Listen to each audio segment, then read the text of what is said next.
episode 78 of Fist of the North Star 1 point. The keyword for this episode is going to be revelation. This is the first recap episode out of 5 recap episodes that we get at this point in the anime. So, end of part 3.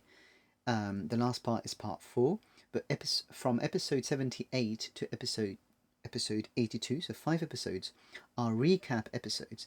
And basically, it's one episode, so 5 episodes.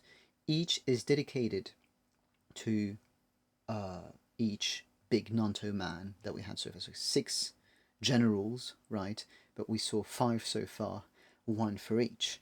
So this first is about Shin. Now, of course, it's things that we saw already. So what we're going to do you remember the video that I made for episode 17 in this series? The keyword was evolution. It was also a recap episode, and we talked about Kenshiro's evolution so far. So it was almost the end of part 1, but it wasn't the end yet, so we didn't see the most important moment, Kenshiro against Shin, of course, but in this episode, that's the main thing that we see, actually. So basically, it's the equivalent of part 1.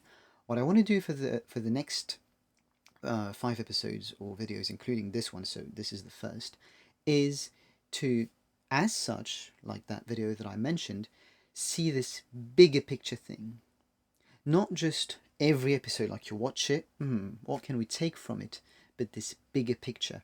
So let's say this episode is basically the equivalent of part 1. What happened in part 1? We did that in episode 17, but that wasn't all of part 1. Let's do the whole thing. The keyword is revelation. That's a strong keyword. Let's repeat it again, and let's try to nuance it a little bit further as well. The main thing that happens to Kenshiro is meaning he gets. We see the past again. Kenshiro, this is very important. Like, from now on, this is the way you have to see Kenshiro. Kenshiro is not the calm, absolute, freaking unquestionable badass. He is, but he hasn't always been. He isn't that. He's not like that from the beginning. It's not in his nature, in a sense. He had the potential, of course, because he becomes maybe the greatest badass. Well, whatever you mean by that, but not originally. That's for sure. Kenshiro is just a chill dude. We talked about what it means that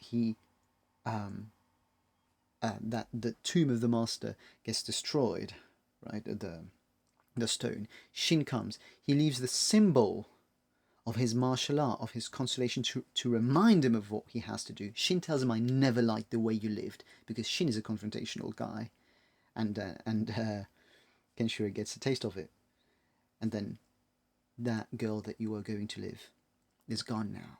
So go through hell and get the meaning. The meaning he gets, this, and that's the way we see it in this recap episode 2, right? With this sharp noise, sound, and the sun, like revelation, boom. Now the man is gone. This is a new man. That was the title of episode 1, God or Demon. He went through hell. He was like a demon in hell, but he tamed his demon, and now it's a god, but it's going to be a demon against evil people. So that's the revelation he gets. Then he beats the hell out of MFs, as we say, and finally he's against that man, and he's powerless against Kenshiro. How is that possible? The shunen, right? The obsession, faith, willpower, however you say it, the meaning that he found he has a reason to fight for now. That's the new Kenshiro that we get. But then, that Shin is also a man who suffered his own fate, and Kenshiro understands that. And we'll say a bit about that in the next video, but of course we'll develop Rei in the next video. But that's the end of it. That's the end of all of the meaning that he had to get, which is, it's basically the root of the rest. It's some sort of big picture of everything he'll get later too, because then he'll get a friend as well, and he'll see other people's fate and their tragic stories, and they will just die. But they were Kenshiro's friends, and he was originally that very kind, in a sense, too gentle guy. Now he sees this in Shin, and that's just number one. That's the revelation part, that's the base, that's the core. And then we'll see what happens. So let's leave it at this for this video.